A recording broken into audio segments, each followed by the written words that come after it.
नमस्कार, the Bihar wing देख रहे हैं आप और मेरा नाम कल्याण स्वरूप है। पिछले दिनों यानी कि कल शनिवार को निर्वाचन आयोग ने प्रेस कॉन्फ्रेंस की और प्रेस कॉन्फ्रेंस करने के बाद आगामी 5 राज्यों में जो विधानसभा चुनाव होने हैं उसके तारीखों का ऐलान भी हो गया।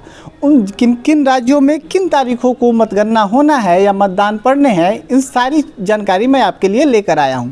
सबसे पहले हम बात करते हैं उत्तर प्रदेश की। हाँ, देश के सबसे बड़े प्रदेश की बात कर रहा हूं, जिसके लिए कि पूरा घमासान छिड़ा हुआ है। एक तरफ भारतीय जनता पार्टी, दूसरी तरफ समाजवादी पार्टी, तीसरी आम आदमी पार्टी, बीएसपी, कांग्रेस, सारे राजनीतिक दल है जिसके लिए घेराबंदी चल रही है उत्तर प्रदेश को पाने की। तो सबसे पहले हम उत्तर प्रदेश की बात कर लेते हैं।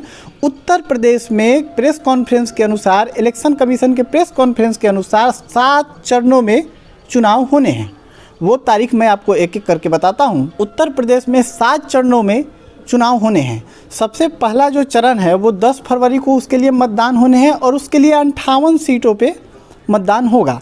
10 फरवरी से पहला चरण शुरू हो रहा है। उसके बाद जो अगला चरण है वो 14 फरवरी को है, जिसके लिए 55 सीटों के लिए 14 फरवरी को वोट डाले जाएंगे।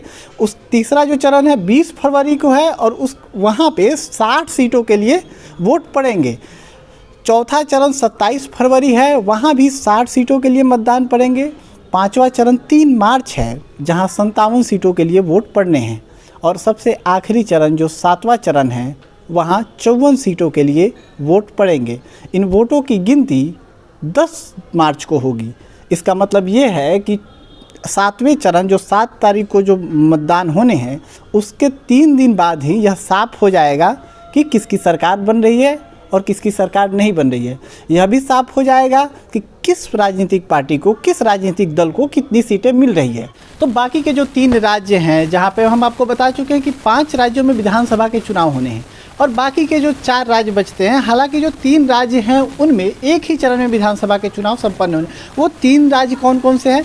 उन 3 राज्यों में उत्तराखंड, पंजाब और गोवा है।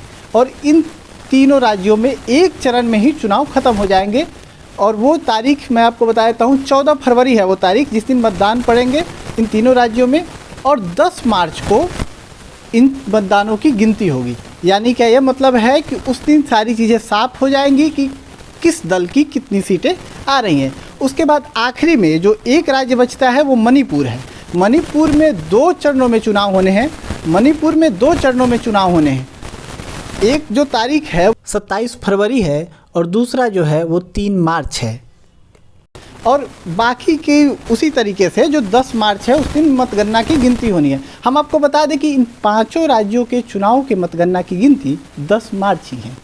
और 10 मार्च को ही आपको यह भी पता चल जाएगा कि 10 मार्च की किस राज्य में किस दल की सरकार बन रही है। हालांकि सारा जो मजमा जो लूटा जा रहा है वो उत्तर प्रदेश के लिए ही लूटा जा रहा है और जो सारी बहस चल रही है, सारे तर्क चल रहे हैं, वो उत्तर प्रदेश के लिए ही चल रहे हैं। मेरा नाम कल्याण स्वरूप है और आप द बिहार विंग देख रहे थे। अगर आपको ये वीडियो अच्छी लगी तो आप मेरे चैनल को फॉलो कर सकते हैं और आप मेरे YouTube चैनल पे जाके सब्सक्राइब कर सकते हैं। हम स्वतंत्र पत्रकारिता कर रहे हैं और हम जनहित की पत्रकारिता कर रहे हैं।